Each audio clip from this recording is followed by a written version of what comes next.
This is Chris Isham. I'm the Washington Bureau Chief for CBS News, and welcome to Flashpoints. I'm here as always with our friend Juan Zarate, our Chief National Security Consultant. Chris, good to see you. Good to see you, Juan. So let's start with the Iran nuclear deal. It appears that the Republicans do not have the votes to block it. It will go through. What's next? What are we going to see in terms of the implementation of this? There's really two elements to this, Chris. One is the mechanics of implementation, fraught with a lot of details, a lot of uncertainty as to how the verification will work, how snapback will work. Lots of the details that are sort of yet to unfold are to be seen. But I think the most interesting part there is, what does Iran do? And I think the smart move for Iran, and I think this is the consensus, that Iran will appear to comply. They're going to do everything possible to comply, to not only make sure that the deal continues to unfold, but that they give a sense of inevitability to the unwinding of sanctions, create a sense of market openness, that there's a gold rush to do business in Iran. And so the mechanics of this are to be played out, but the Iranians, I think, will comply to the extent possible, and at least on the face of it, be a good party to the agreement in the initial months and weeks ahead.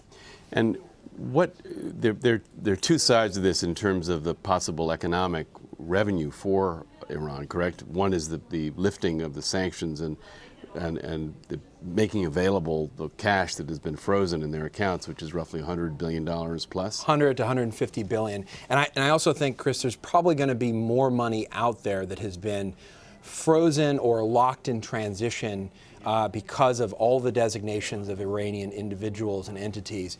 And so I don't think we really know that figure yet, because I think it's going to be even higher than what we anticipate. Then you have the figures for investment. You know, who's going to come in to invest? Right. What Asian partners? What are the Indians going to come in? The Turks, the Europeans? What does that investment look like? And so resumption of oil sales. Exactly. And so all of that, as the sanctions are unwound over time, creates a sense of market inevitability of doing business with Iran. That's going to take some time, and a lot of the legitimate actors, including the global banks, are going to be very wary about jumping in too quickly. So everyone's going to be watching to see what the Iranians do, and also to see what the U.S. and U.S. Congress does. But if all goes according to plan, Iran could stand to reap billions and billions of dollars out of this deal, both from the release of the sanctions as well as from trade. Absolutely, and not only will they get sort of the initial infusion of cash, they'll get the opening of markets.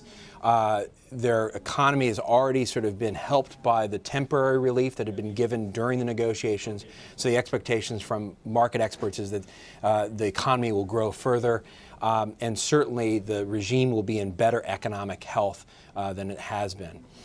And what do you see any indications that Iran will begin to moderate its behavior in terms of supporting terrorist organizations or adventurism in places like Yemen or Lebanon? There's no evidence to suggest that that's the case. And this is a really fascinating question. And no doubt the U.S. intelligence community and diplomats are going to be looking at this, because Iran can go one of two ways. One, they could be good boys and girls, right, and adhere not only to the deal, but also be good citizens and demonstrate that Iran really does want to be part of the international community, and sort of making the opening to Iran further as sort of an inevitable consequence of the deal. The other suggestion, and it's a real possibility, is that the hardliners and the Revolutionary Guard and the Quds Force, which really doesn't like this deal, they have to be placated. They're going to be funded. Their activities around the world are going to perhaps be amplified. And certainly Iran, with being emboldened and enriched, is going to sort of further extend its activities and influence. And so that will be an interesting part of this, because if that presents a risk, then you're going to see Congress getting further involved, saying, look, we've got to apply sanctions to ensure that terrorism support, human rights abuses support to Assad doesn't increase risk to U.S. national security. Well, that will be very interesting to watch, and still a lot to be seen in how that develops. Thank you very much, Juan. Thank you, Chris.